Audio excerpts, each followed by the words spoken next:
Good afternoon, everyone. Okay, all right. Okay, afternoon, everyone. Thank you for coming for this session for today. Okay, this is our 5th session for ICOM Masterclass Series, okay, 2025. Okay, before we begin, I would like to say a few house rules for this session. Okay, and everyone have to be on their seat for the whole durations of the masterclass series. Then please make sure your phones are on silent. Okay, and then if you need to go to the washroom, you can slowly open the door so that we won't have that too many sounds on the door. Open and close later. Okay, and then there will be a Q&A at the end of the session. Okay, you can go to the nearest mic.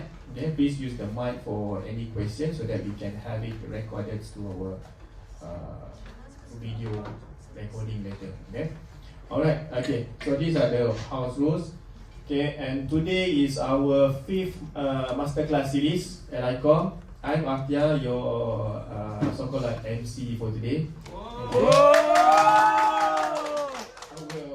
Our main MC is on MC today, so I have to be the MC for today.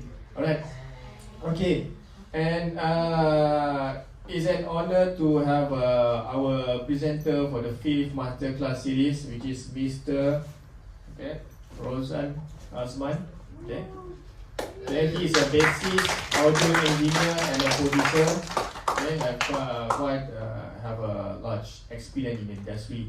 Okay, and we're gonna listen to what we're gonna share with his experience to you guys today. Okay, so I present Mr. Rozhan. Okay.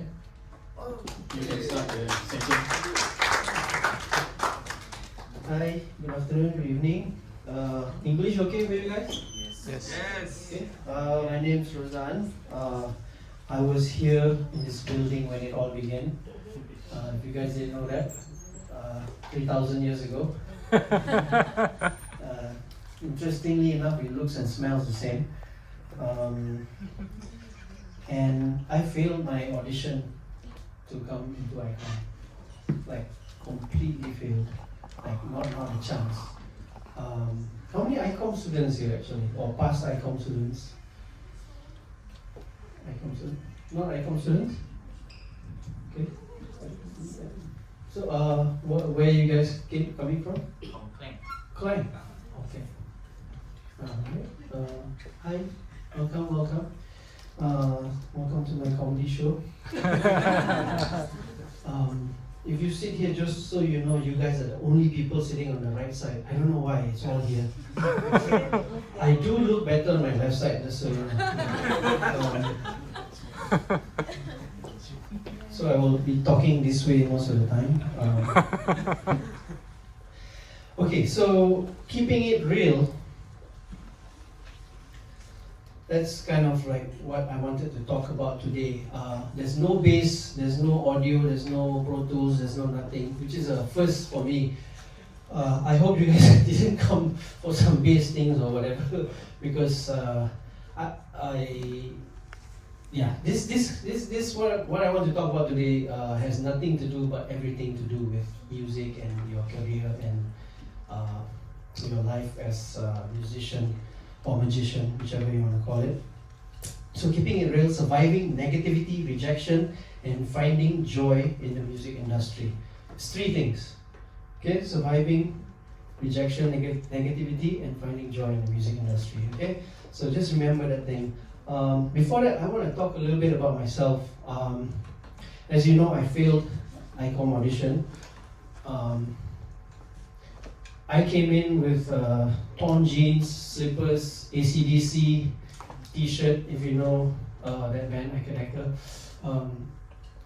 and a BC Rich Warlock guitar. Do you know what a BC Rich Warlock guitar is? It's pointy and okay, thanks now that I've separated the metal heads and the normal musicians. Pointy guitar, it's, you know, it looks like an axe pretty much. So I came in and I don't even remember what song, maybe it was Green Sleeves I played. I was given a piece to read. I believe it was Negaraku, and I couldn't really read it. but obviously, later on, I knew. And then a very funny story is Professor Hanafi Imam, who was one of the first people here 3,000 years ago. He asked me to play, hey, can you play a C chord? I was like, sure. I was like, what kind of audition is this? So if your guitar plays, this is a C chord, right? Us, confirm? Sa? Okay. Okay. And then, okay. Can you play C major 7? C? Oh, okay. 7. Basically, I played the same thing. And then, C dominant 7? Trying. Oh, technically I wasn't wrong, I still had all the time. So I could actually. So by that time, he took his file, he was writing, and he took his file and put it on his head. And he just, if you know him, he's sharp like that. And so later I found out I failed. I wonder why. And I was asked to join the foundation program. But then here I'm going to backtrack a little bit. I actually went to University Malaya to do pre-mechanical engineering, I think SSC science. I went there, but then I dropped out to do music. So I already had an argument with my parents for dropping out, it's a big deal. Both of my brothers went there, they're both, smart guys, smart guys. Not as smart as me, but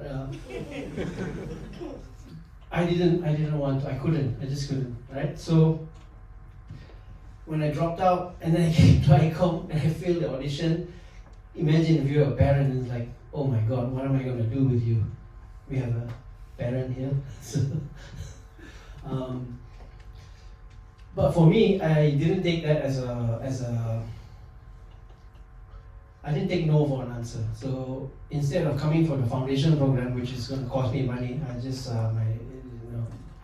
asked my parents and said, I'm just going to do a quick revision and study on myself, by myself, and maybe get a tutor, get a theory teacher. And then I did that, and in 3 months I came back and I nailed the audition, and I got in. Hey, clap lah!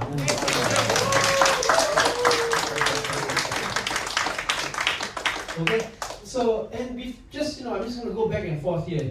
And before UM, I actually went to school, high school. You guys know what that is, right? And I actually started playing guitar when I was 16. And this was through friends, because if you guys know Jedi, who also went to ICOM, and actually he went to the same school with me, Victoria Institution. So we inspired each other in a way, because I was like, wow, we can play guitar, and guitar was cool, so I played that. But before that, I actually did electron organ. Any of you know what electron organ is? Yeah, it's the one you see on Facebook, people trying to give away for free now. That's what electron organ is. I don't know how I convinced my parents to get that for me, because it was quite expensive back then, but I'm very thankful for that. But little did they know, by doing that, I would actually end up becoming a musician. I don't think they expected that. They thought it was just an expensive hobby or something. And then let's go a little more back, and let's see, I think 5 years old, I actually got this little Casio toy keyboard, which my dad bought for my brother, because he used to travel. And like I said, my brother was a smart guy, but musically, I don't think he was that smart. So I ended up taking up that keyboard, and I started playing TV themes. I started playing MacGyver. Okay, I'm showing my age here. Wolf, 18. You're smiling because you just. Because I know the show. Yeah, so that's actually one of the earliest times where I found out. My parents kind of like, oh, this little fella got something lah, I think that's my earliest memory of my involvement in music. So that's that. Now that we went all the way back, I'm gonna tell you about what I thought I was gonna grow up to be. If you grew up in the 80s, before that, let me tell you this. I just found out this just now. I've lived through 5 decades, 5 different decades, 2 different millenniums, 2 different centuries. How your math? Okay. Huh? That's why you're doing music. Okay. It's not International College of Mathematics, it's International College of Music. Hey, hello! That's my boy right there. Actually, I was here before him, so we're talking about how long ago. So, but Freddie's here is one of the people that put me where I am today, which is right back on the stage.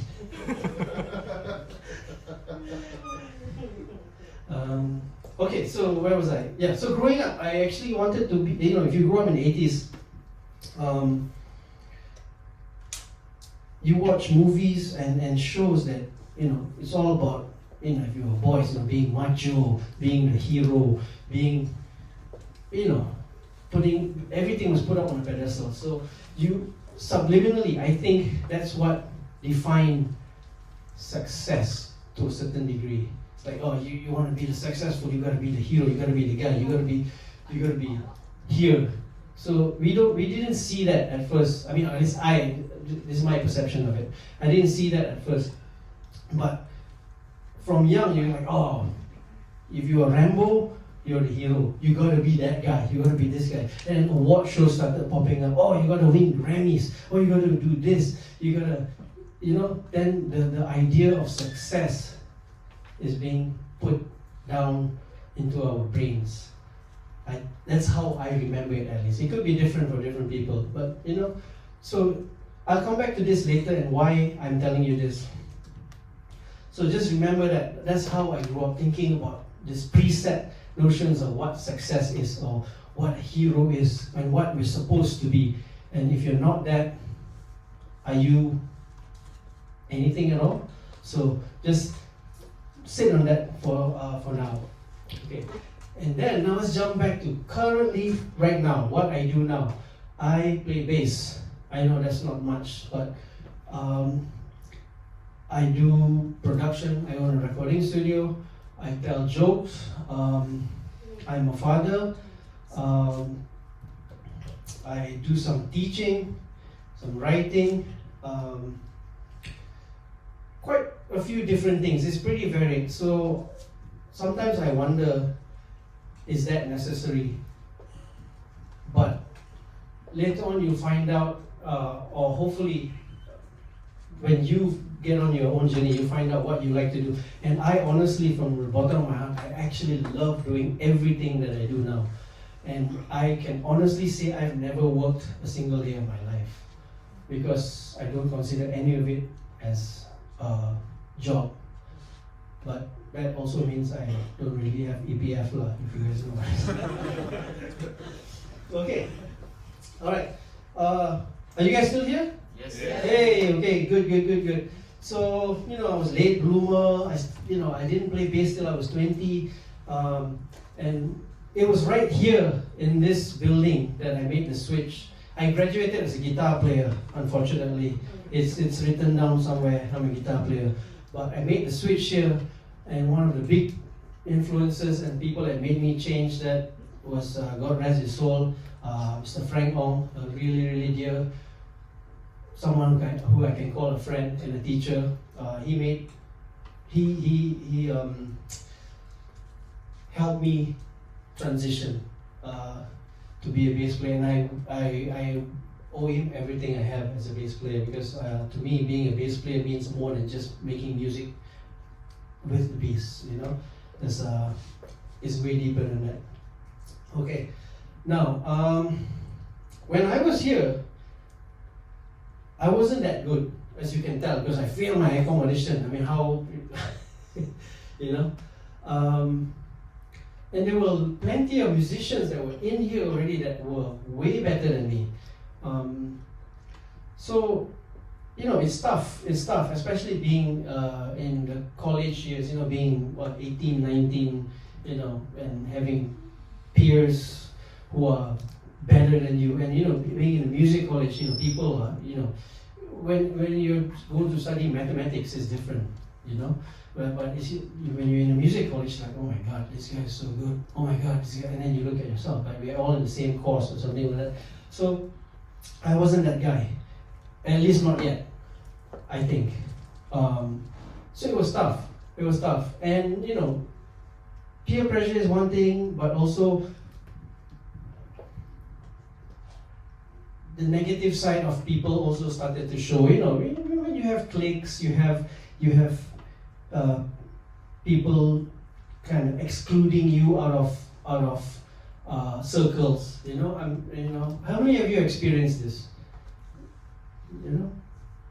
You're in a bunch of people, but hey, these guys only hang out with these guys. These guys only hang out with these guys. Whatever.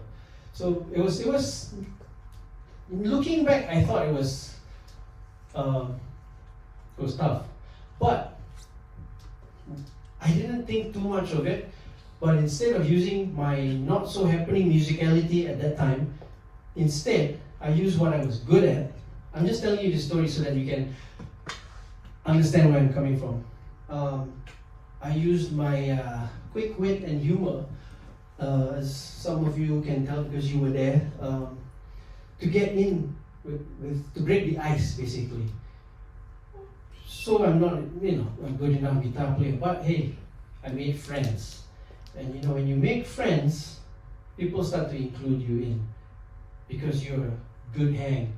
You don't, even if people single you out, you don't single, you don't, okay, they already singled me out, so I'm just going to go hide.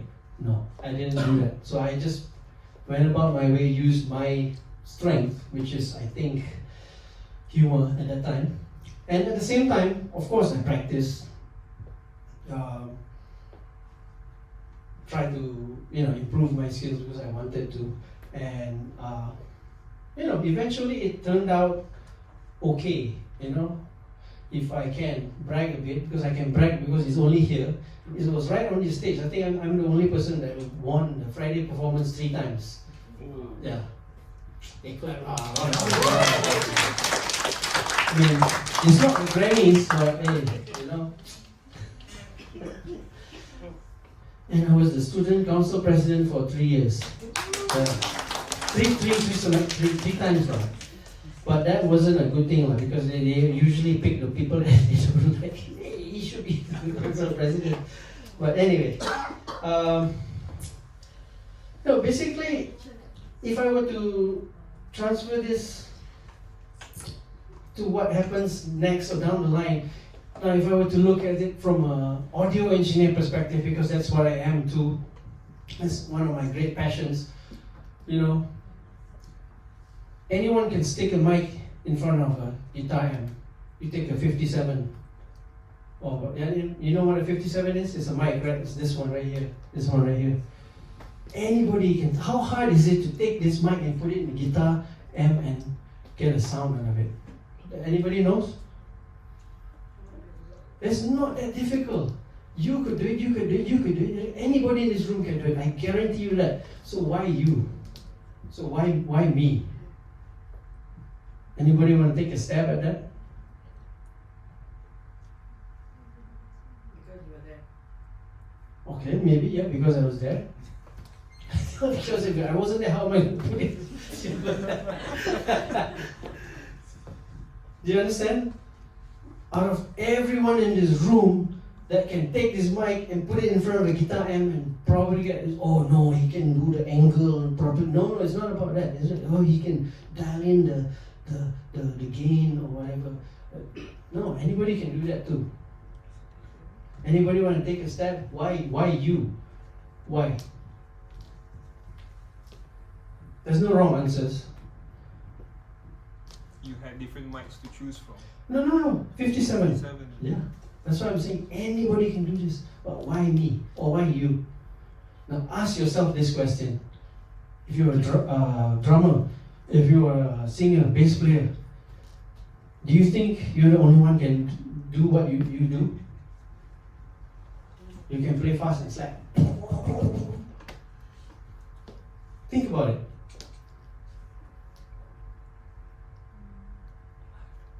Exactly. That's anybody can do what you do. Anybody. You are not irreplaceable. Okay? So what I'm getting at is what makes you you, use that to gain that trust, that friendship, that familiarity. Maybe people choose me because I make them feel at ease. It's like, man, this guy, yeah. He knows what he's doing, sure. But he's always a good hang. You know? He's wild or something. But there's something special about you that you need to bring out and use that. Because trust me, there's always somebody outside that door who can do it just as good, if not better than you. 100%. Okay? Cool. Alright. Still here so far? Yes. How are we doing on time? Alright, good. Okay, so let's get into this rejection part, okay? Who here has not been rejected before? Okay, who here has been rejected before? That it doesn't matter by your boyfriend, girlfriend, peers, by the pasar malam lady. Wow, I cannot write big. I don't know why I'm writing, by the way. It just makes me look more professional. Rejection, huh? Okay. So everybody's been through it.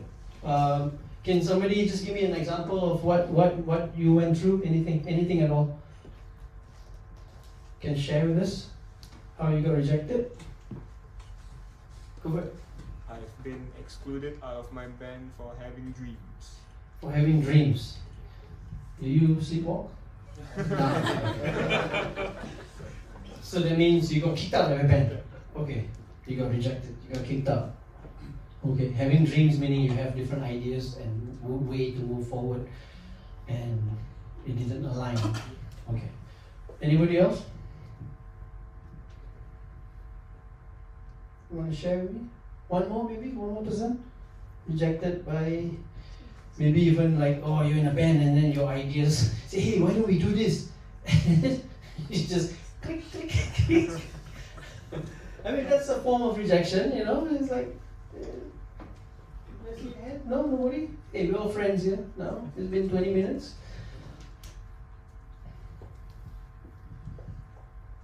Nobody? Okay, never mind.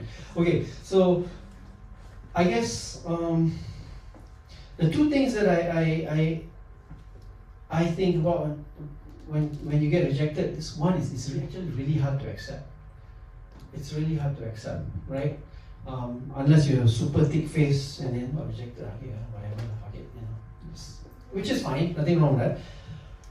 But I think the first mistake, or I think, okay, the first mistake was always, and I see this everywhere, is to point fingers.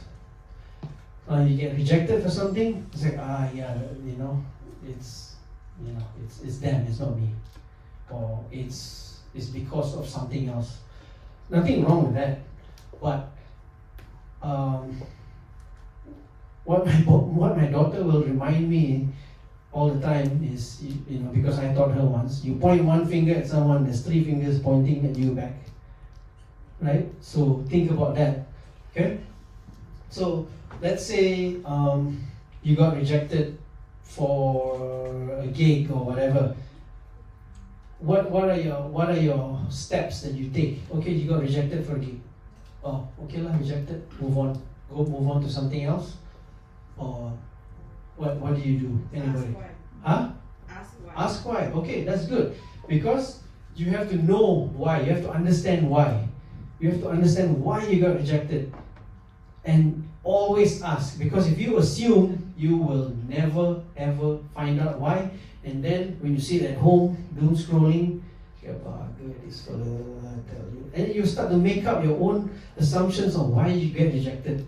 And that is not healthy. Okay? Ask why you got rejected. Try to be positive about it. Hey, what can I do better? Or what went wrong? And sometimes it's just as simple as like, okay, I want this, but you want that. So, and it's as simple as that. Maybe that's the case for your band.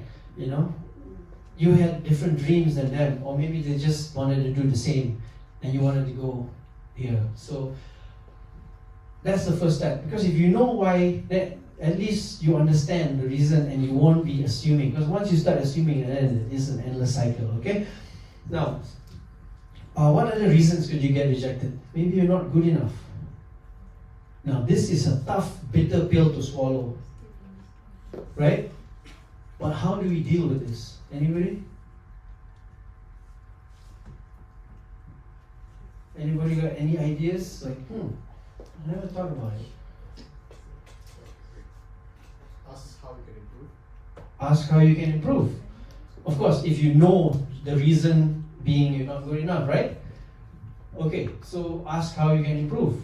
Right, okay, then that solves it. Work on the things that you can. Exactly. And what if you get, after working on it, let's say that like I came back for the ICOM audition for the second time and I still rejected. I probably wouldn't be here right now, but probably go back to UM and continue my mechanical engineering studies. Okay, that depends on you, because at the end of the day, once you get rejected, if you know why and you ask the questions, and then is it something that you can work on, and then is it something that you really want and you want to keep going back for, or is it something that you accept and then improve, but then different, wait until the different opportunity shows up, but at least you fill that hole and prepare for the next already. You're not going to get everything you want. This is as true as it gets. You may want to be here, you may want to be there, you may want to do this, and you don't do it.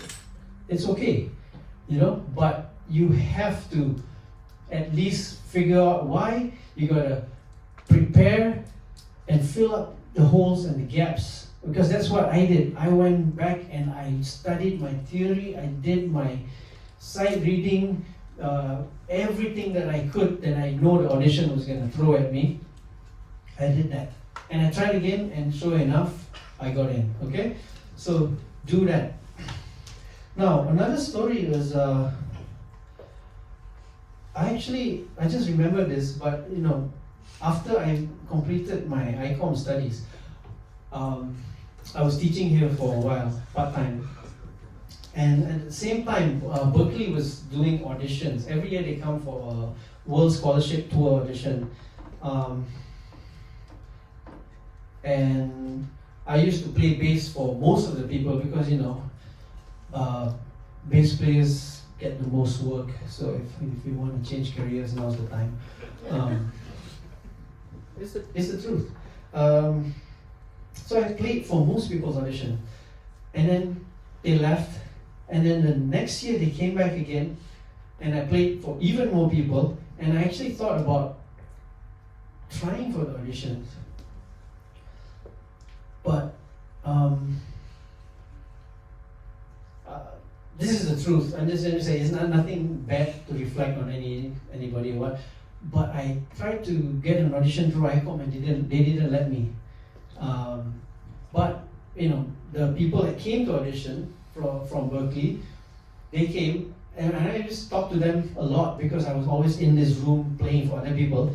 And they say, hey, why don't you just sign up? You don't want to go? I said, yeah, sure, I want to go. But they said they didn't allow me to sign up for the auditions because I wasn't a student anymore, even though I was teaching here. And then they said, just sign up outside of the school, and I did. And my name was last on the list. So it was a full day, I think from 10 a.m., 9 a.m., 10 a.m. I was doing auditions for other people, I was playing for them. And by the time it got to me, I was the last because I was literally the last person to sign up. And they were like, it's you again. And they've heard me play so many times. Bass, by that time I was already playing bass, by the way.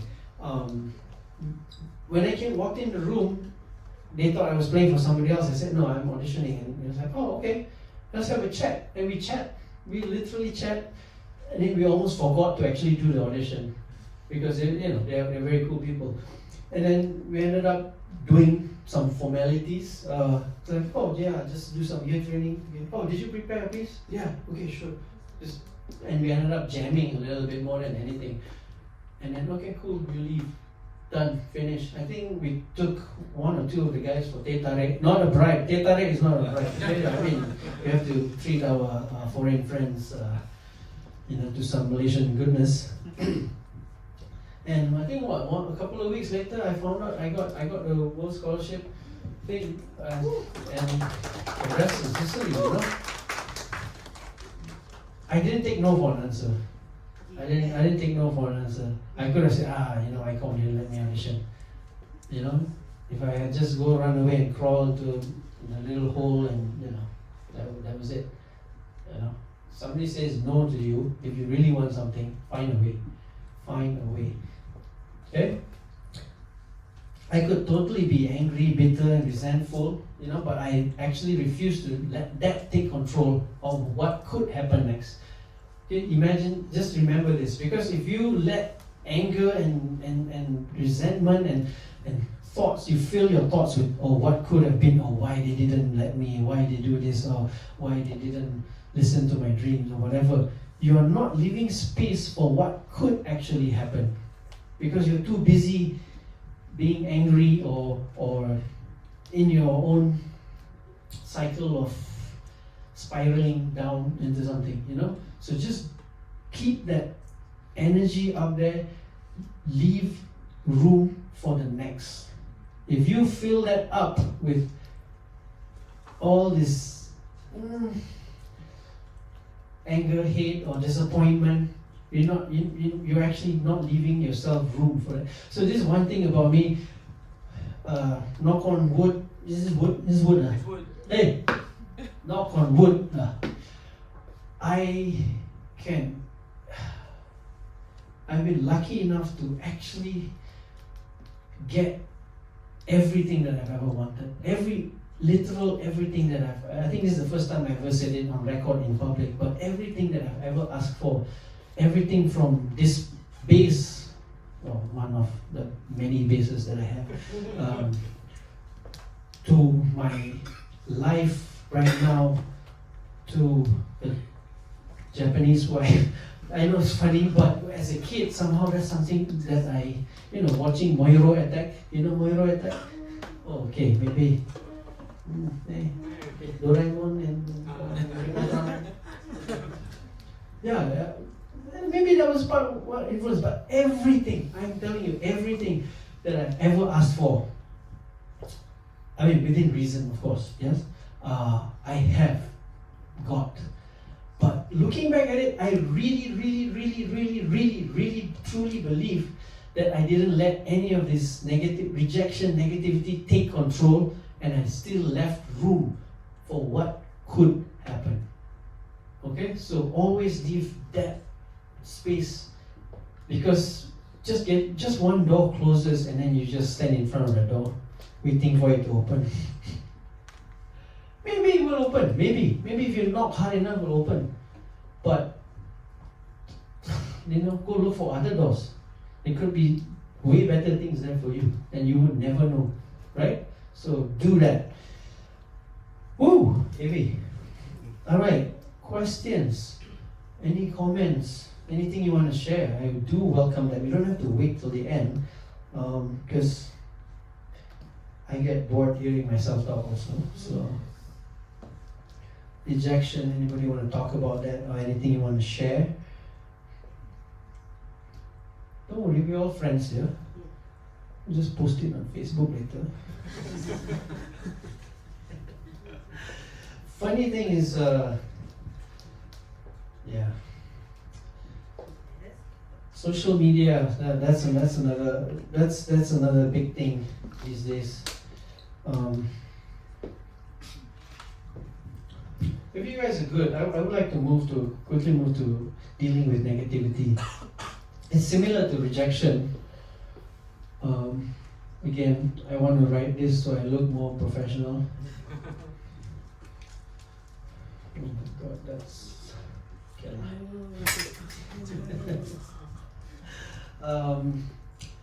what kind of negativities are there? What that you guys experience?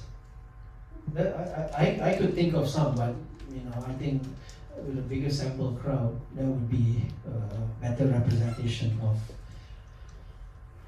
the room. Negativity, go for it. Your looks, attire, dressing. What about my looks?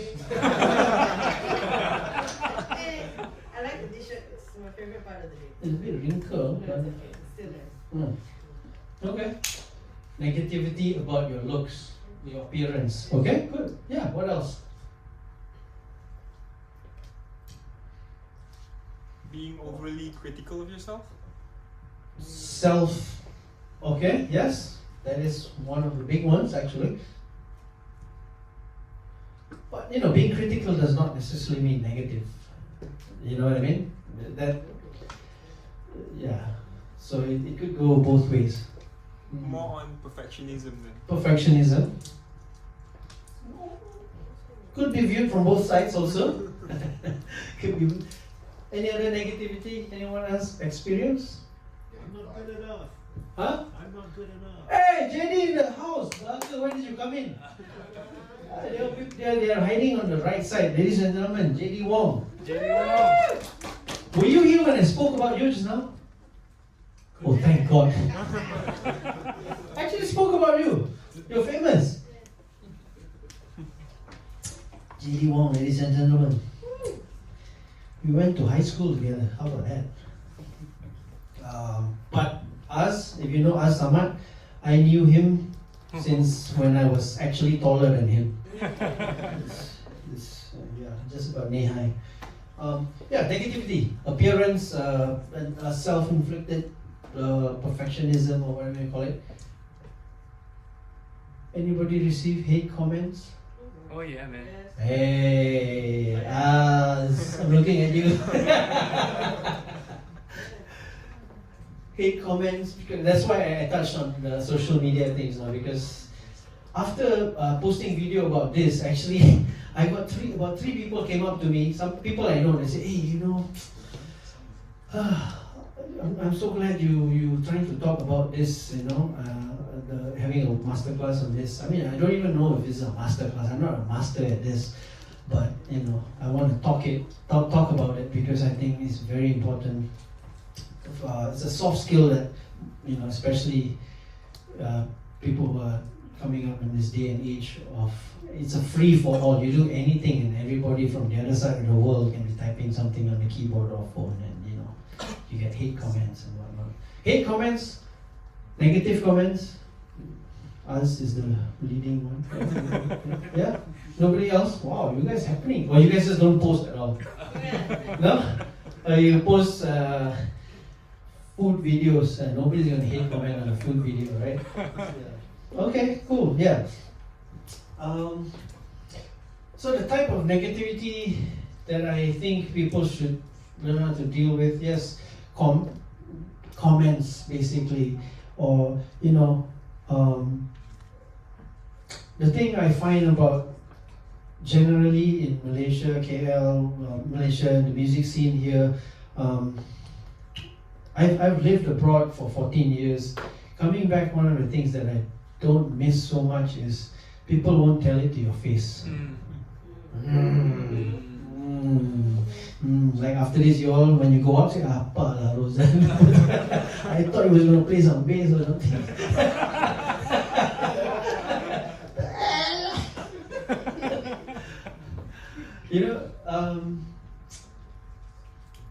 You guys experience that? Yeah. Okay. Yeah, back talk, or you don't confront. You just they don't address it to you, but then they talk about you after the fact and when you are not there. Or passive aggressiveness. Okay, and yeah, and sometimes when you say something like that, it easily turns into slander, gossip, something that may seem so small, or you think that doesn't hurt or couldn't hurt, will snowball into something else, right? Let's see, what are the negativity? You do a show and you don't get paid. How do you deal with that? Yeah. Anybody haven't got paid for a show yet? Hey! So many times. What show? Basically like a club gig lah. Club gig. Yeah. What's the name of the club? We're going live. We're gonna put them out there right now. It's somewhere in Penang. That's right. Yeah. Okay, luckily it's fine. It was during We're Chinese gonna New go Year. themselves. Who else didn't get paid? Okay, so how did you deal with it? I'm just curious. How did you deal with this? Oh, I just kept asking. And Huh? They still haven't given money. It was January last year. Oh man. January last year, club in Penang. How many clubs in Penang? They're still in business. They're still in business? Yeah, okay. So you just kept asking, right?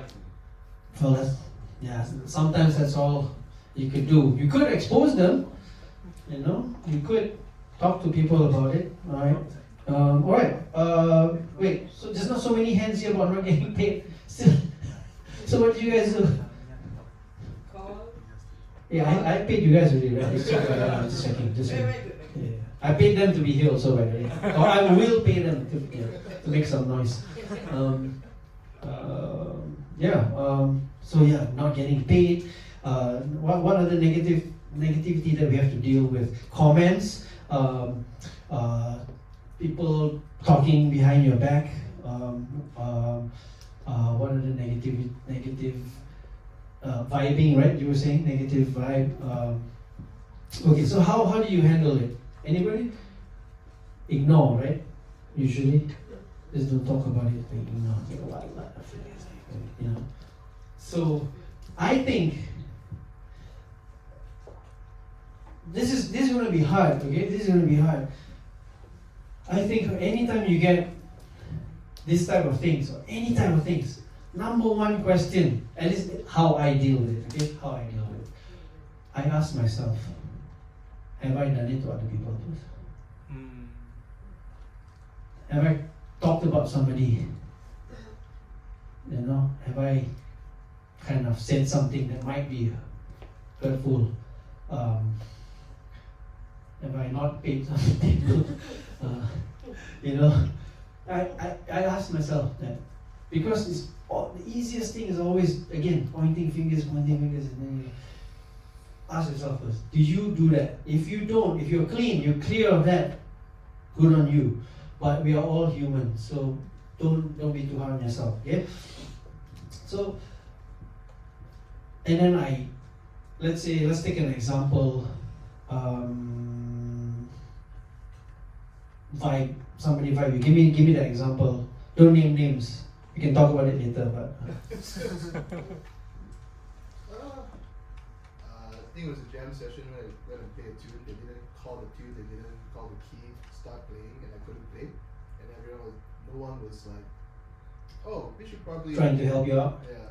Oh, So he went to a jam session, nobody told him what song, what key, and then they just started playing, and nobody, tried to help you out, guide you through it. It's also called New York. But I mean, no, not everywhere like that. So did nobody talk to you after? They just like, you. Yeah, more or less. Okay. That's rough. So how did you deal with it? I learned every song in the room. Wow. There you go. Find a way, right? Okay. Are you angry at those guys? I was, but not anymore. Okay. So you kiss and make up? No? Now, would you do that to someone else? No. Okay, yeah. So, I wouldn't. You know, I always ask myself, would I do something like that? Anytime you face something like this, ask yourself first, shit, did I do that? Have I done it before?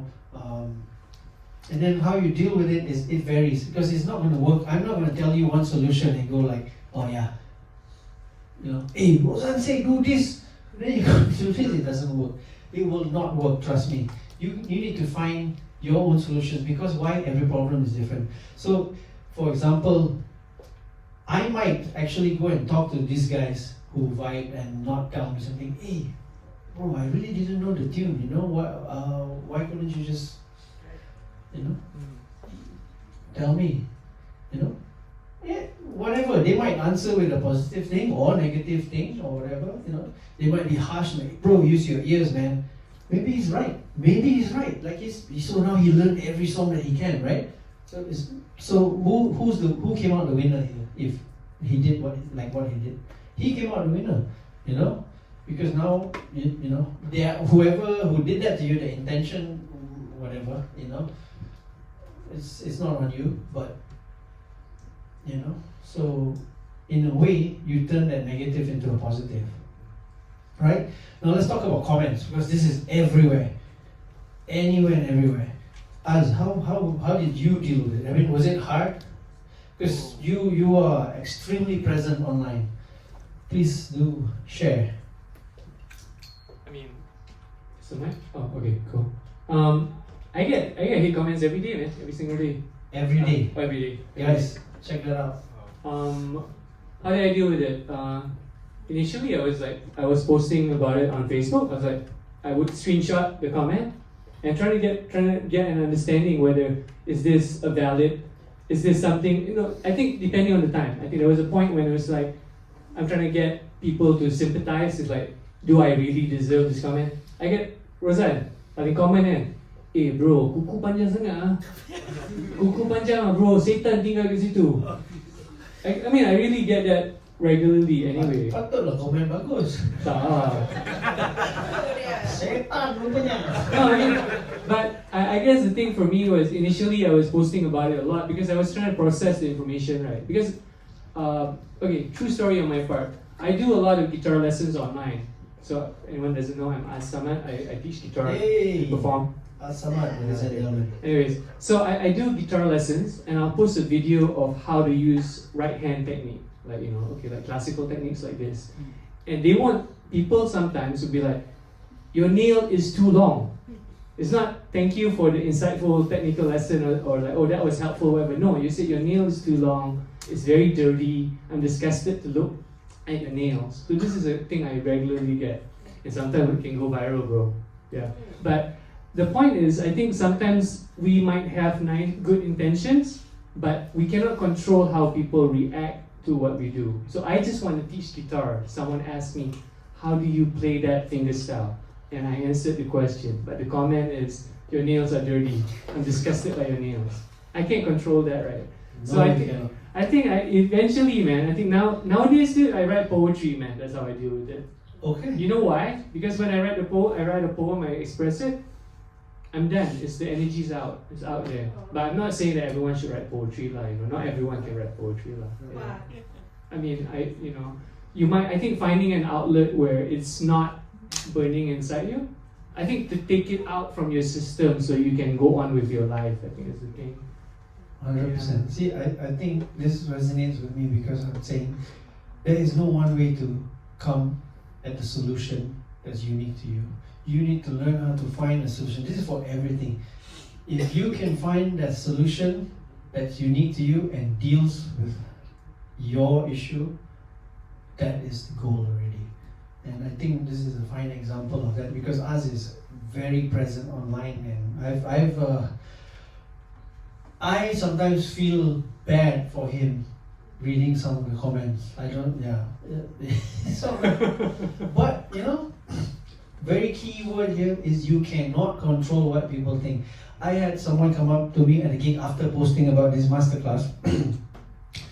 So this person had someone else posted a video and it got viral. But in that video, he or she, I won't say, was singing out of tune. But it went viral. So, of course, people didn't only comment on that thing that the player posted. They go, oh my God, the singer's out of tune. You know what I mean? And it got to he, she. And this was like last week after, I was posting about this. And, so now I'm a therapist. Should add that to my resume. But it's interesting because I kind of told her the same thing, you can probably post a video of what you think is the best ever, and someone's gonna post your fingernails are too long. You know what I mean? You have no control over that. Which also, again, I would urge to look at your own. Do you ever comment like that? First of all, if you do, then you deserve it. But you know what I mean? You cannot control what people say. And it's a free-for-all out there. Everybody knows everything right now. Everybody's a smart ass. Everybody has the power to change the world with their keyboard, as you can tell by what's going on in the world today. So I think a good takeaway is draw that line. Draw that line and then find that positive or negative element. Is it something that's you think is true? But then again, don't just rely on your own judgment. You can ask your peers, hey, do I sound like this? Do I sound like that? If it's something about your playing, for example, it's like, get some responses from your trusted circles or your mentors or your teachers. It doesn't hurt because they may be right. Again, the easiest thing to do is somebody comments something not so favorable about you is, that guy doesn't know what he's talking about. There's some bullshit comment or whatever, right? That's the easiest thing to do. But what if it was true?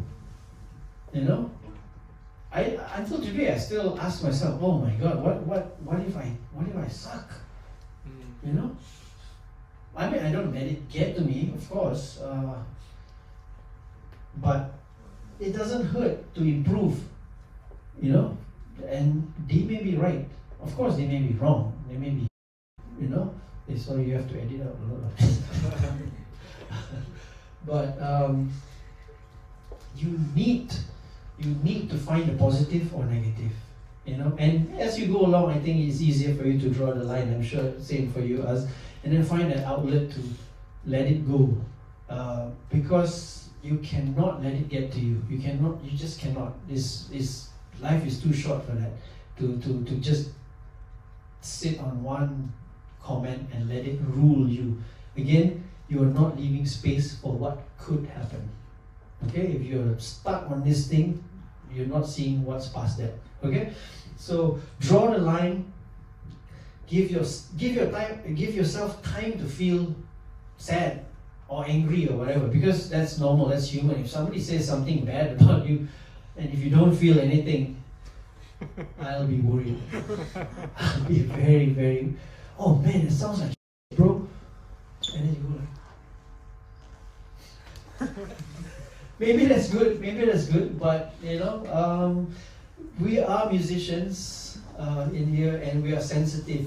We're sensitive people. I mean, that's how we create music or write or play or whatever. So give yourself time to feel what you need to feel, but you have to draw the line and then find the positive or find the negative.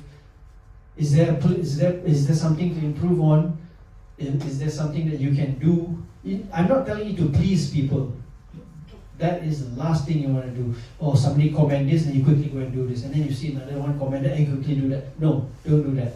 Don't ever do that. And you start be all over the place. Every single comment, you're going to start try to please everyone and forget about that. You're just going to go nowhere. Okay? So again, just to reiterate, give your time to digest. If you need to feel whatever you feel, draw the line, find the positive, find the negative, build on that, and then leave room for what's next. Because if you sit on it, You can't see past that. You won't move past that. Okay, whether it be comments or vibe or any other negativity that you can find. You know, I'll give you one example. I'm just gonna say it because I don't care. I don't care. So at a very recent public concert of a major artist, I requested for something, and when it came,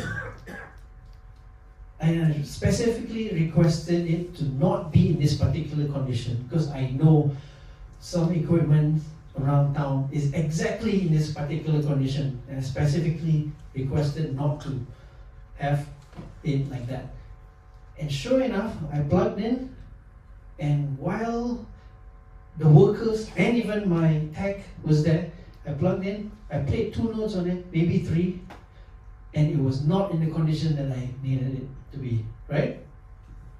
And I straight away said, can we have this replaced because this is not what I asked for.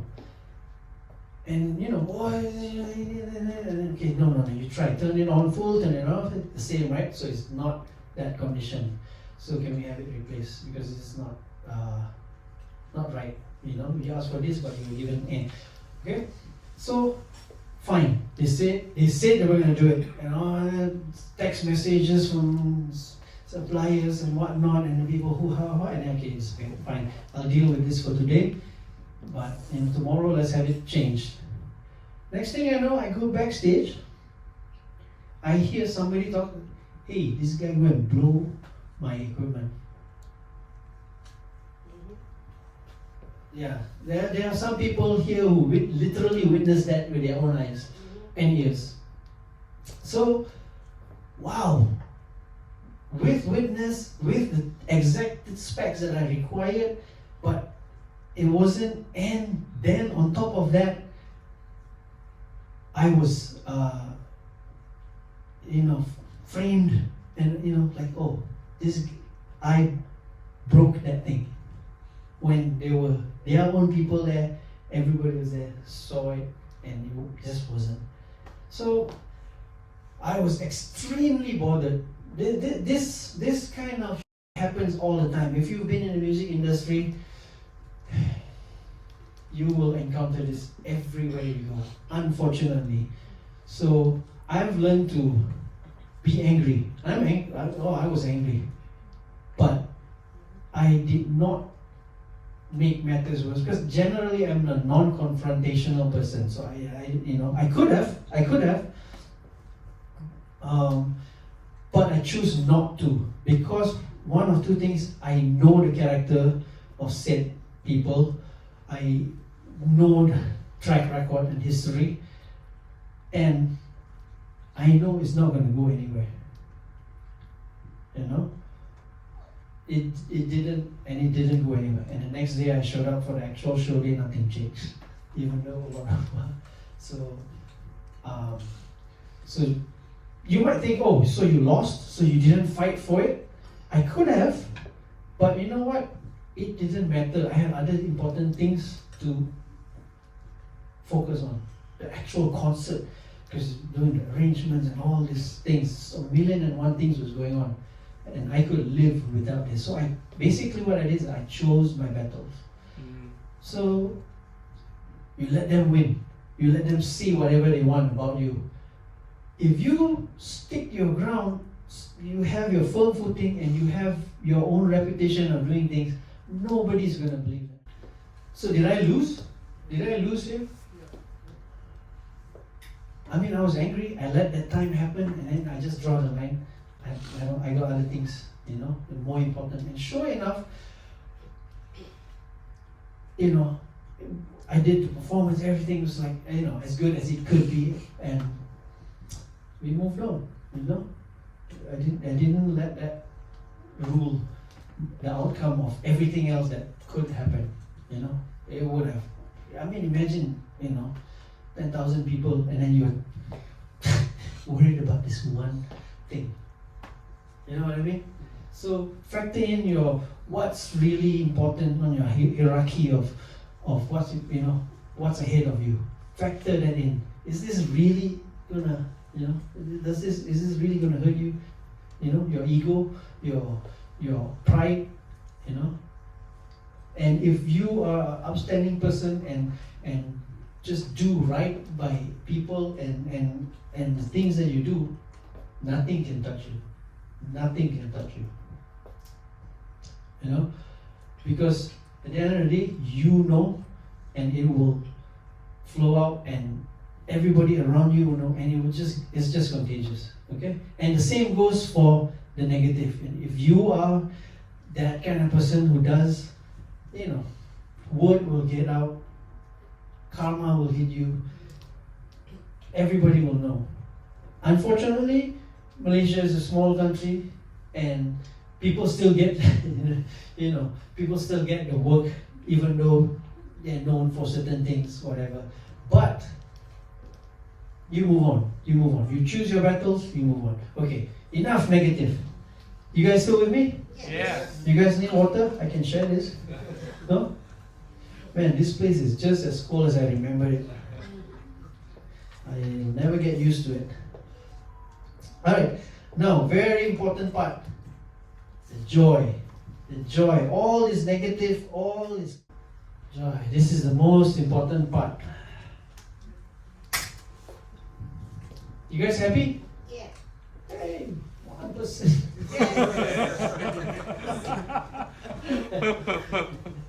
I think the temperature kind of sets the thing. Everybody's like, oh. Okay. Here's an AI definition. Oh God. Hey, nothing wrong with it. Hey, you know, I'm hip with the times. I lived through 5 decades. 5 decades, 2 millenniums, 2 centuries. Okay? And 1 college. Okay, the AI definition. Because I was trying to figure out joy. What's joy? Is it being happy? And this is important, okay, guys, because music is not for everybody. You know, as someone already watched his stuff, he can tell you more about it. Okay? The AI definition regarding joy and happiness. While both joy and happiness are positive emotions, joy is generally considered a deeper, more lasting state of contentment and satisfaction. State of contentment and satisfaction, often stemming from intrinsic sources, while happiness is a more fleeting feeling, often linked to external events. Fleeting feeling linked to external events or circumstances. Joy can be a permanent state of being, while happiness can fluctuate based on external factors. It's on Google, so just Google it. Thank you, AI. It's crazy. But what do you guys think? Happiness being a temporary state of feeling due to external factors, but joy, state of contentment and satisfaction. That's why I didn't say finding happiness, finding joy. That's why I choose the word joy, by the way. So, in my mind, actually, before I ask AI what I think of joy, when I think of the word joy and what I think of the word happiness, I think happiness is a place for me. This is for me, okay? I'm not AI. I'm RR.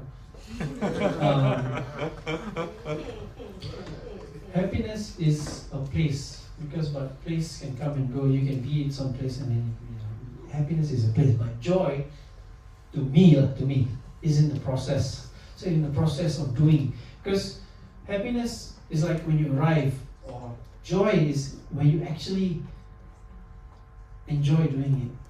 So when it comes to finding joy, we think of success. But then success of reaching the goals is like one place. Okay, so you arrive. So are you happy now? Or would you rather actually enjoy the process and being content in the whole journey to get there? Oh, you know what I mean? So that's how I think of it, at least. Because if you think the whole point is to be successful. If you think, okay, I need to win a Grammy, or I need to be on stage in front of 10,000 people, and then, then I would have made it, then I'm done, And guess what? You're never done. You'll just keep wanting more and more and more and more, and where does it end? But to me, true joy is when you actually you're down, you're content with what you're doing, you're happy just finding your place, you're happy doing what you do in order to get to that place. You know what I mean? Because if not, you're just busy chasing it, it's like, okay, yeah, I just gotta get that, I'm gonna practice, but what if you actually enjoy practicing? What if you're happy? You're content with the act of practicing to get there. Then that's when you'll find all these masters who actually never stop practicing, like Sonny Rollins or J.J. Johnson from Player. They never stop practicing because that is the joy is in that process. Doesn't mean I still practice, but I should.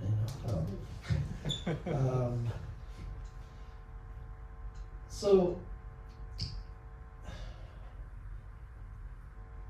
ask yourself, what brings you joy? What really brings you joy? For me, for example, the joy in providing for my family. That is, I will never stop, providing, whatever it is, being financial or emotional, whatever. That is huge, because, and the difference here is, okay, so if you just think of financial or whatever, you just okay, here, money, take, go, done, finish. But the continued, let's go back to the AI definition. The state of contentment and satisfaction in just doing it, for me, is everything. So same with music or whatever. So let's say anybody, what is really, like, what things bring you joy?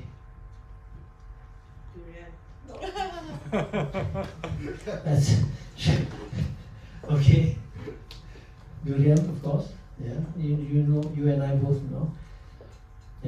What truly makes you like feel this sense of contentment and satisfaction, and just maybe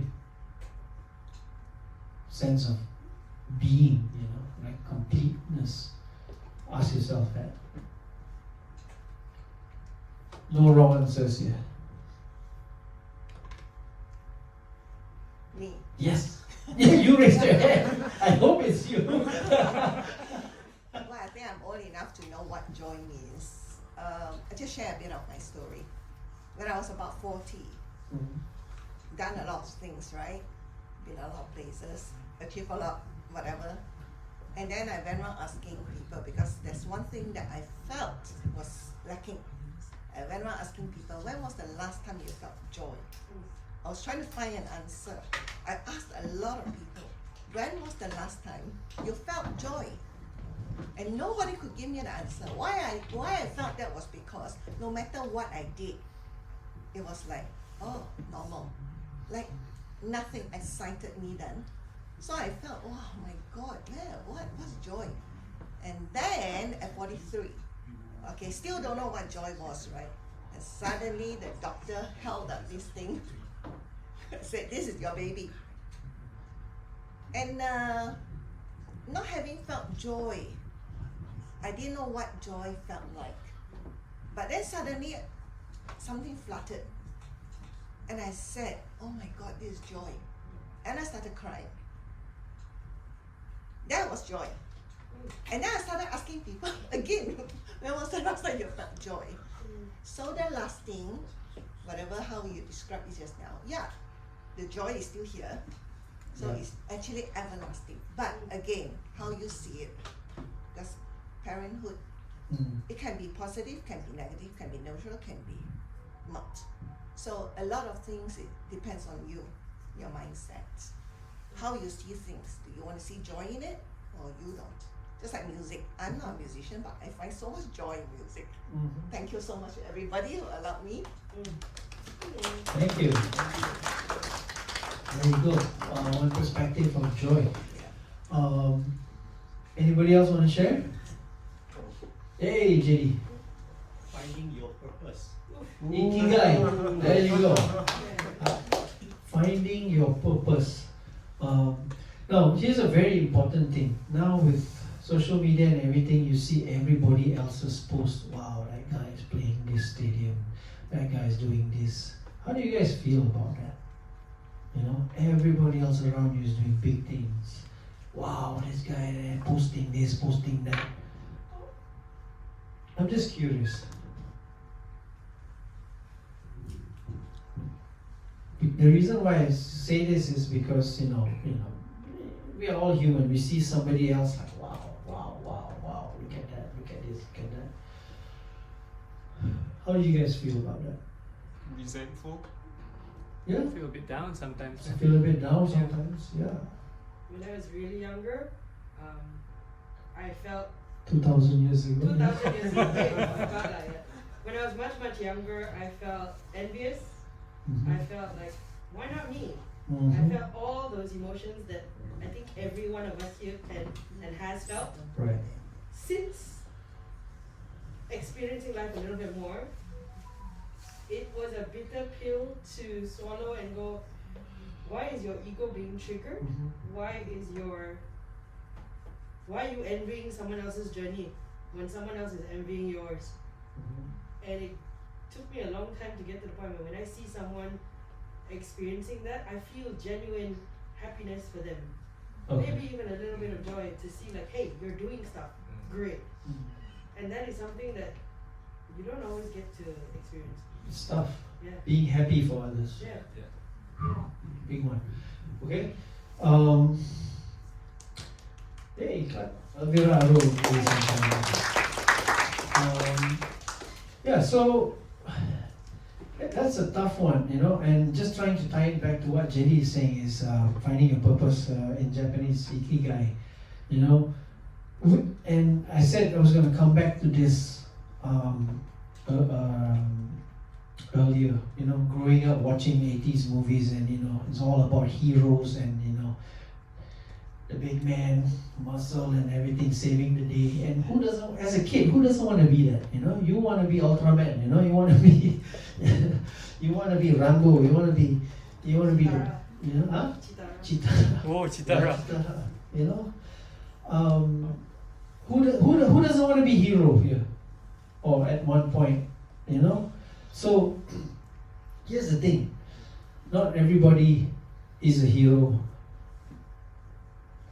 Or can be a hero, but then again, not everybody has to be a hero, or not heroes needed everywhere, or maybe hero is not the goal. Maybe a hero is picking up the trash on your way out. Maybe a hero is playing bass when nobody looks at you, compliments. Yeah. I picked the two most music professions, bass and audio. Nobody cares if it sounds good until the feedback they say, "Oi, apa."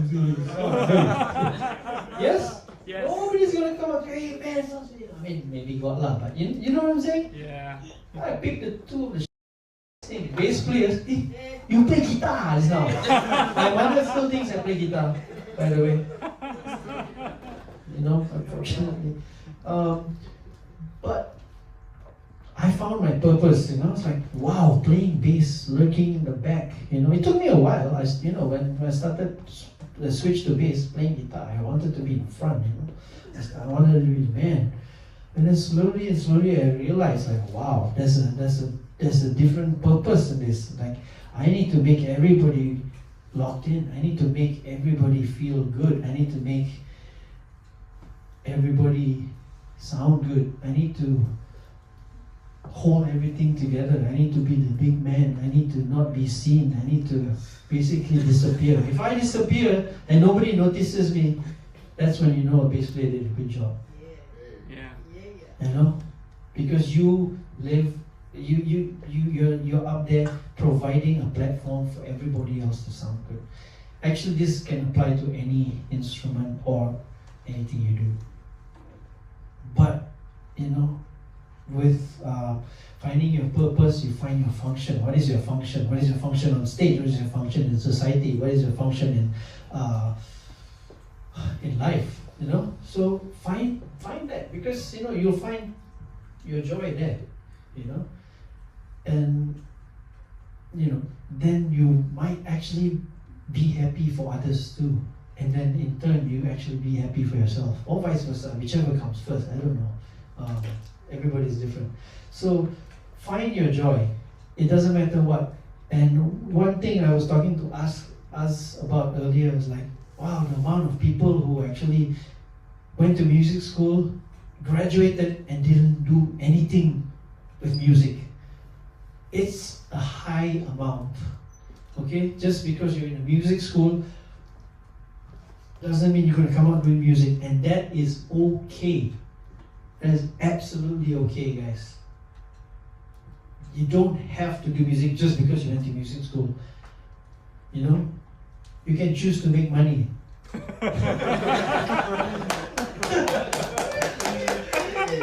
Oh man, because sure it's not going to be hard for you to make money doing music, unless you screw other people over.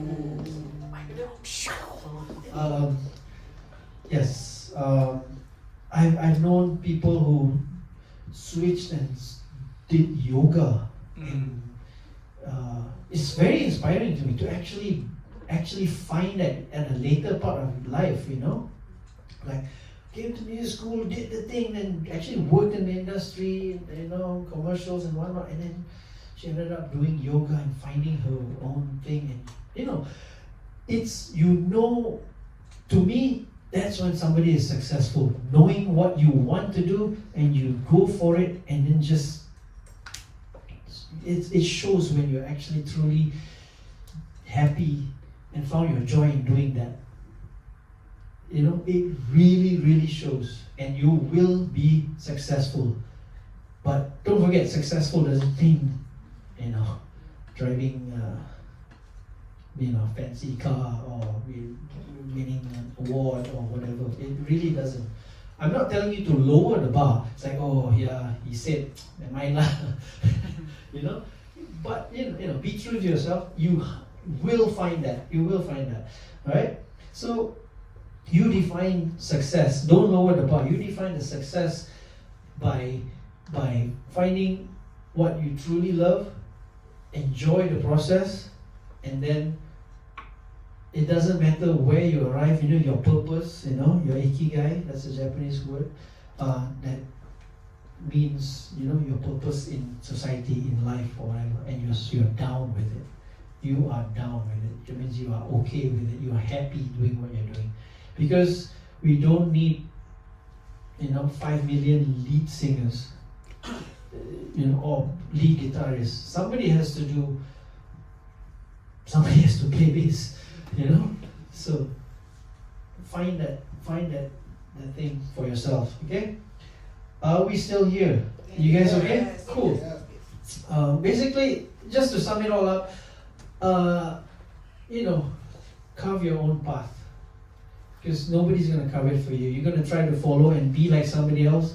If you try to copy somebody else, try to follow their path, you will only be the second person because somebody else is already there. So carve your own path. Be your own person. Be your own musician. If jazz is your thing, find that. Find your way. Carve your own path. There's no other way of saying it. If not, I feel you're just going to be in the flow of things and you're not going to be happy or find your joy doing it because you're just always chasing something else. Okay? So, I wrote a couple of cool things here, but I didn't find the time to include.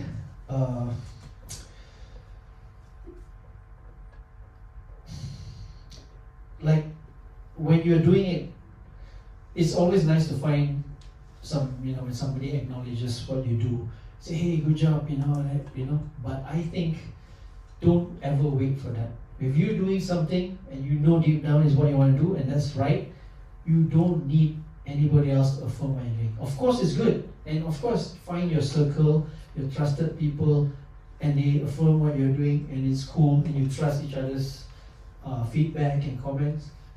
Find your tribe or whatever the cool kids want to call it these days. But don't wait for, do something and you're waiting for, hey, cool, hey, hot, fire. You know what I'm talking about? To me, it's meaningless. It's meaningless. It really is meaningless. You gotta have that fire inside. You gotta be hot yourself. Fire. OMG. What are the cool stuff that you see on comments? I think got preset already nowadays. Hashtag lit. When lit is not hip anymore, right? Oh, sorry. that shows where I'm at with social media. What? Come on, give me something. What's hip these days? All the comments. Right. Now, here's a negative. I'm going to leave you with this last thing that is negative. And I just heard this not too long ago. Okay? You know how everybody tells you, yeah, don't give up, just keep on. If you have a dream, follow your dream, or this and that and whatever. Okay? Here's the thing. Just because you don't give up doesn't mean you will make it. Oh, but I practice like crazy. So I'm supposed to make it? You know what I mean? So this is why it's important for you to be true to yourself. Find what you really want to do. Find what you really need to do. Find your purpose. Find your everything. Because just because you want something so bad doesn't mean you'll get it. It sucks, but it's true. Because how many people have walked these halls? They wanted to be something that's related to music, or who doesn't want to be a rock star and dream of the rock and roll life or whatever. But some people just and then you can be angry about it, resentful. It's Malaysia cannot. Oh, this is the best one. Hey, Malaysia cannot lah. God damn it! I spent 14 years abroad and I came back here. Malaysia can, very can. You make it can. We make it can. Malaysia can, not Malaysia boleh. Malaysia can. Okay, you guys can? Yes. Alright. So, questions? We open up Q&A. Yes. I know it's a bit over, but hey, this guy's electric. Fire. I think for me, you've had a lot of experiences that a lot of people probably that are here aspire to, meaning that you studied music here, you graduated from here, then you went to Berklee in Boston, and then you moved to New York City. So a lot of people would probably want to have that experience, and I'm wondering whether you can share any stories of the really hard times when you were in Berklee, or any stories that wow, this is a moment that defines you in any kind of way, especially when you were in Boston and also when you were in New York, if you can share something. Thank you. Oh, there's too many to share. Share the worst one. Share the worst one. Do your worst. Can I deviate a little bit? As you would know, I don't post a lot of stuff on IG or YouTube or whatever. And then he actually asked why. He asked me wanted to post the KL Jazzy. I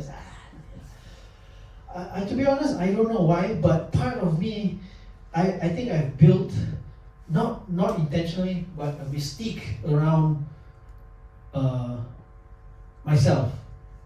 Not intentionally, but it's always like stories.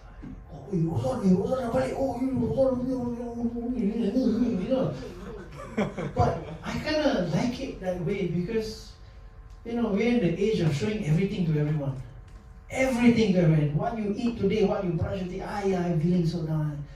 You know, I don't. I don't know why, to be honest, but I don't. And that has, again, I think if you leave some room for magic or interpretation or what's to come, it's kind of cool also, you know. Not everybody have to know everything, you know. But if you have to ask, you know, there was two weeks when I was in Boston that I literally just ate bread and peanut butter because I didn't have money to eat anything else, you know. So that was a tough one. And I remember coming back one day from the gig. See, in Boston, you don't. It's not like Malaysia. Malaysia can everywhere you go. Apa ni? You know, all sorts of stuff you got already in venues. But in Boston, you bring your own stuff. Sometimes singers even bring their own PA. So I carried my amp, and I was just so tired from school and this and that and whatever. And I just remember I somehow always lived on the very top floor, 4th or 5th floor, and in Boston it's always a walk up. As we know. And I carried all my stuff, and I used to carry an amp, a cabinet, the head, electric bass with whatever stuff in the back, and sometimes an upright bass too. And imagine walking up 4 or 5 floors with it. So one day, I reached the top, and I just literally threw the amp down. And I sat on the amp, tears in my eyes. I was like, why the hell am I doing this? I'm just questioning what, for $50, playing a gig for $50, carrying all this stuff up and down, and just, And there's so many moments like that in Boston and in New York. Struggles of just, even being electrocuted on stage, trying to plug something in, and for another $75 gig. But this made me who I am today. Good, bad, or ugly. It humbled me for sure. Being the hotshot coming from Malaysia, going to a sea of giants, and then you stand on the shoulders of giants. You see what they see, and then you see like how big the ocean is, for example. So I would take none of that back. Wow, for more horror stories, we'll do a podcast. There's plenty of that, lah. There's plenty of it's you don't see any of that. Unless for likes and views nowadays. It's like, I had to go through this, like. Yeah. It's all not all sunshine and roses, Cool. Any other questions, comments, discussions? Oh no! This guy knows me for too long. Then go first. He's bringing the mic to you, bro. Yeah, he's bringing the mic. No. You can't go to us. Oh no! The pillar here. What about written down some more? Okay, hi. Alright, so first thing, man, I think it's really, really valuable and incredibly important that we talk about these sort of issues, because we learn all about, inside this environment, in academia, we talk about, we learn your ratio major scales, we learn about all this, your arrangement, your theory, your audio, your technical stuff, but we so seldom talk about all these mental health aspects, which I should say lah. So it's great that we covered this topic and we can talk about it. So I think it's also very important to surround yourself with positive people. Don't surround yourself with negativity. So finding your tribe is very important lah, right? And hey, I appreciate you, man, for inspiring me as well. Oh, I come celebrate. on. Yeah. Is he on the payroll too? No. Okay. We should get him. Yeah. So my question is gonna be, considering your experience both being here in Malaysia and then going abroad, kind of tagging on what I said, you know, and also based on your topic, what are the qualities or what are the things of value that you feel that we as Malaysians, right, possess that could be very helpful, that maybe helped you personally when you brought that over to the States, and vice versa? Maybe is there a quality that you have you've learned or you possess or picked up from your experience over in the US, and then that has helped you back here? No, did you get what I mean? Qualities that I picked up here or there? Yeah, you know, is there something the that Malaysianness is there, of me? yeah, is there a Malaysianness that really helps you? And then, you know, you mentioned just now about how, you know, over there they're a lot more direct into your face, you know, so that's a good thing. So is there something that, you know, we can perhaps see in ourselves to realize, hey, Malaysian, actually we have some important, or we got some valuable things that can be very helpful? That's my question. That's a big one right there. Thanks, JD. That's you actually wrote that down. Yeah, he wrote it Oh down. my god. The Malaysianness in me, what quality? Okay. I come from a mixed race family. Both my brothers married someone from even a different race. So I can say we are as Malaysian as we can get. Growing up like that and not seeing, and I went to school in LaSalle Brickfields. If you know Brickfields, that is populated mostly by another race. So I can say it's as Malaysian as you can get. So from that, I think one of the things that for me, especially personally, I'm super open to all sorts of people, and I would say I'm extremely tolerant. Well, now that I'm this old, to different characters, and trust me, there's, especially in the music industry, there's so many types of, it's not just people, characters. So being able to deal with different characters is huge, and being tolerant is also huge, and not letting things get to you. And not many people know this, but after being 14 years away, I still talk like Malaysian. My English has no accent. And I know people who went there for 3 months and then they call us back like, hey, man, Nothing wrong with that. I understand. It just shows you how Malaysian I am.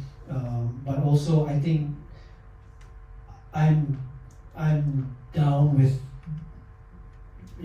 meeting and being with a lot of different people and accepting different people. And I think Malaysia is like that, no matter what the higher ups say we are, we are very inclusive, we are very tolerant actually. And that helped me, integrate easily with people over there. And being Malaysian also, we are, I don't know if you noticed, but we are very chill. Sometimes too chill. Okay lah, tak apa lah, and that kind of helped me, being just very relaxed in general helped to, nobody wants someone who's just always like uptight, Of course, I'm not saying all Malaysians are like that, but that totally helped me. What else? What other Malaysian qualities in me that I think helped when you said something about brought back here, was that it? And then vice versa. Vice versa. okay, after coming back, I mean, it was another culture shock coming back, that's for sure, because especially in New York, it's like everything is in and out, in and out. Here it's like, hey, session is at 3. People show up at 3:30, and then when you calculate the session, you say, hey, I thought we started at 3:30. You laugh, you know. But hey, you see at 3 o'clock, I was here at 3 o'clock, so my time is 3 o'clock. You know what I mean? Like today, you guys came late. I was here. That was a big adjustment. It's such a simple, fundamental thing, but it's a big adjustment. But I still try to keep to the, I show up on time. That's huge, because if you agree to a time, you're not the only person. Every other person is involved. They're taking their time out of something else to be there on time. So, and something like you said, the directness or openness to talk about things is kind of important too. I've tried that. Sometimes it works, sometimes it doesn't, because different people receive differently. Sometimes you try to talk to someone and they say, they take it wrongly. So I choose the people who I can be open with. But it's cool. I'm not trying to change the ways. So come back and say, hey, look, I'm from New York, and you gotta do it like this. No, none of that. What I try to do is I just do what I do, and try to get people on board as long, just by example, just by doing, just by being there and being that guy. Sometimes that's all you need. You don't have to tell people like, hey, kau kena macam ni. Harrison Malaysian #1. Kau kena macam ni, asal kau tak macam ni kan? Sorry if you terasa, but it's the truth.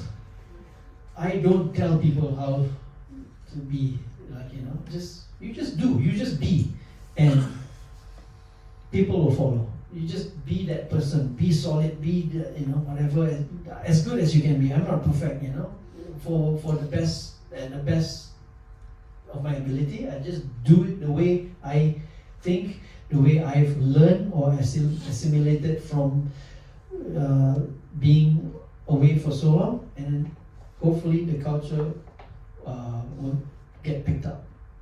And I think it works because I've noticed people who either work with me or be around me, and they slowly come into that culture. So it became an own thing, culture. It's not like, oh, this is like New York. No, this is like just the way that guy does it. You know what I mean? So it just becomes a thing, everybody, whoever who's there slowly comes together, at least. Sorry, long form answer, probably rambling a bit, but there you go. Maybe 1, 2 more from there. Lucas. Hi, Rozhan. Hey. That's 1, 2. Okay.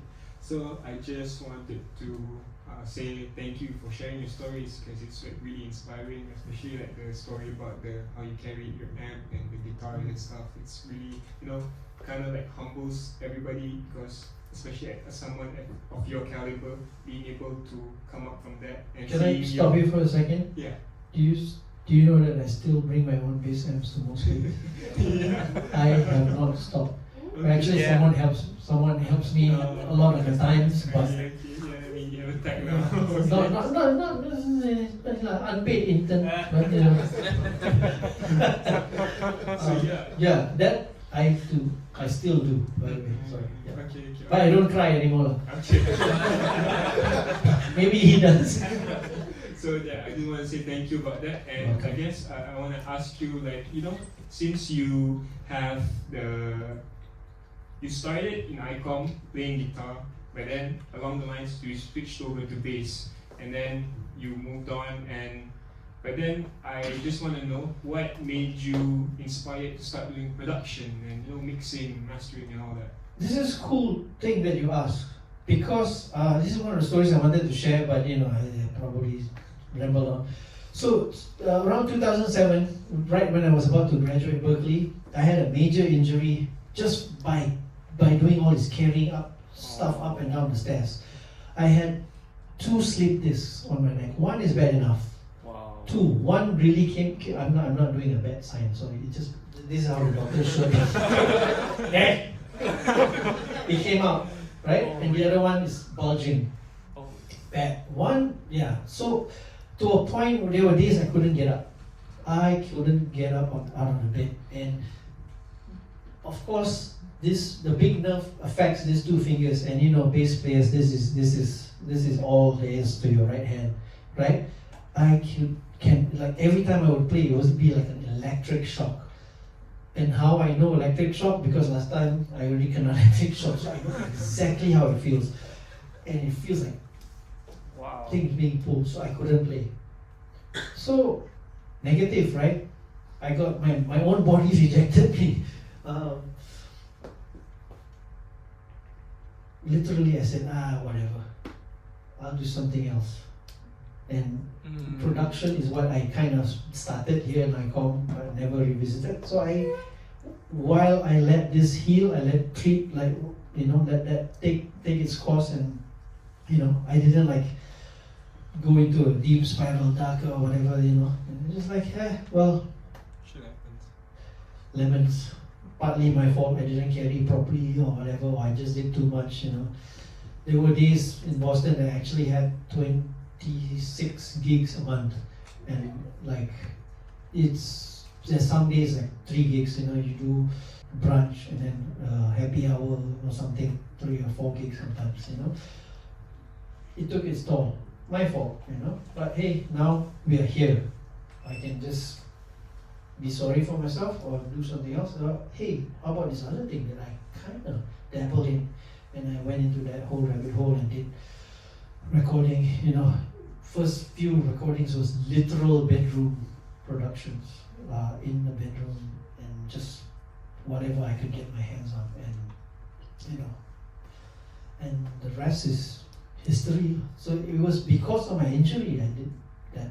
So I could have let that thing stop me, but I left room for what could happen. You know, and I even used mouse on my left hand just to start. You know, what if I just like, you know, die, no, I must play bass. You know, maybe it fixed. Maybe I'll become the next Jaco Pastorius. I don't know. Maybe not also, you know. But you know, because of that, I went into audio and deeper into audio, and then started my own studio and you know, stuff like that. There you go. Thank you so much. Now you know how it feels like. Cool. Maybe take one last one. Anybody? Can lah. Yeah. You mentioned Frank Ong earlier. Oh yes, dear Frank Ong. Do I need to use the mic? Yes, please. Yeah, a job every day in front of the mic. That's why. Hi. Mana dia? Oh, belakang. Oh yeah lah. Hey, got camera some more. At least after this, people can comment. You mentioned Frank Ong earlier. You said he was instrumental in you becoming a bassist. I'm curious as to how that conversation started or happened, number one. Number two, would it be plausible to say that he was your mentor in the early days? And number three, how important is it to have a mentor or a few mentors as a musician or even as a growing human? Thank you for that.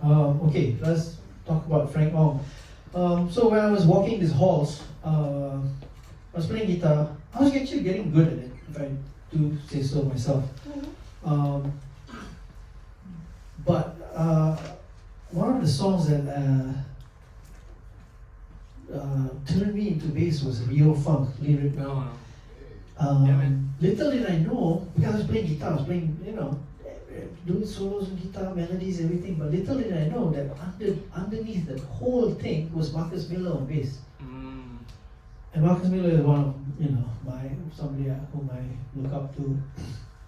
And somehow the conversation started with Frank because I was just playing fingerstyle or playing the bass line or something of that song Real Funk, you know, and you know, in true Frank Ong fashion, maybe you should try this. You know? And slowly, every day, little, you know, in the hallways, I just whatever, maybe pinjam somebody else's bass and whatnot, and then you know, he just low-key showed me something. He would never impose, you know, it's like, and then he'll talk, you know, stories, and over time, it's not a one-day thing. Over time, then show me a couple of things here and there, and I went, oh, cool, you know. And then I think I somehow got possession of a bass, and nowhere near a bass player, being a bass player, but you know, he never stopped encouraging and just, you know, leaving me space to do or decide for myself. You know, so I actually decided for myself. So, but he just, you know, he was just always there. He was there. Like, yeah, you know, you don't have, he's never pushed. So, and he'll maybe ask, hey, no, you should check out this guy, listen to this. Oh, okay. And then, you know, slowly it just developed into something, you know, much, much deeper. And then I remember one day, there was a Friday performance. I wasn't an actual bass player yet, no, I don't think so. The bass player bailed right before the performance, like every other story, you know. And by the way, that's how I met my wife. Hey, story of my life, bass player bailed. What's up with these bass players? So they were, I think it was Judy's recital for something. Judy, flutist. At that time she played flute. And she was like, oh my god, bass player just bailed, and like, what am I gonna do? So, long story short, I was in the building, and he's like, hey, you know, I was holding a bass or something. I'm like, hey, can you please play for me? I don't remember what song it was. It could be Spain. My memory is about one of those. And then I just showed up, and I played. And the rest, they say, is history. You know? That was it. No turning back after that, you know? But thanks to, you know, taking opportunities, taking chances, and people encourage you and mentor, I think is important, especially this day and age, because again, you know, if you can't find your tribe, if you can't find your people to tell you the truth or be encouraging, to be your sounding board, then, you know, nobody's going to do that. Not YouTube, because YouTube is one way. And even if you post stuff and then people comment, that's nothing. It's not helpful. So mentor to me is even more important now than ever. To have someone to just check yourself. You just check yourself just a little bit. Sometimes just like to have a conversation. That's it. Just to have a conversation. You don't even have somebody doesn't even need to tell you, oh, you should do this, you should do this. Sometimes just somebody to know that you can go have a conversation with. And then it's like, you know, it might trigger something in you to just, okay, I should do this. And of course, you know, a mentor can also, you know, show you the ropes, show you the ways, or just talk about his own experiences to elevate yours, you know. So go get a mentor, or talk to someone, or, you know, just be a friend. You know, find somebody to hang out with, find somebody who's better than you, even could be even a peer, you know, doesn't have to be mentor, you know. Hope that answers your question. Cool. You guys okay? Yes. And then after this we close, then later you're gonna ask all the questions, right? Off the camera. Alright, thank you for having me here today and listen to my ramblings. There's a lot more where it came from, so if you guys are, you know, not shy, just ask, you know. Don't be afraid to come talk or DM me or whatever, you know, I'm around. And thank you to ICOM for giving me this opportunity. Thank you.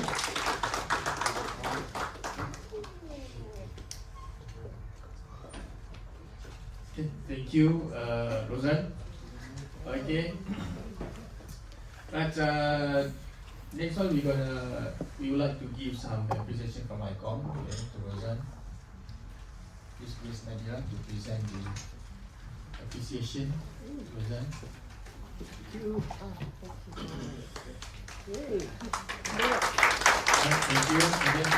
And then so that will be it. And then our next masterclass will be with Darren Cho, okay, on 12th June.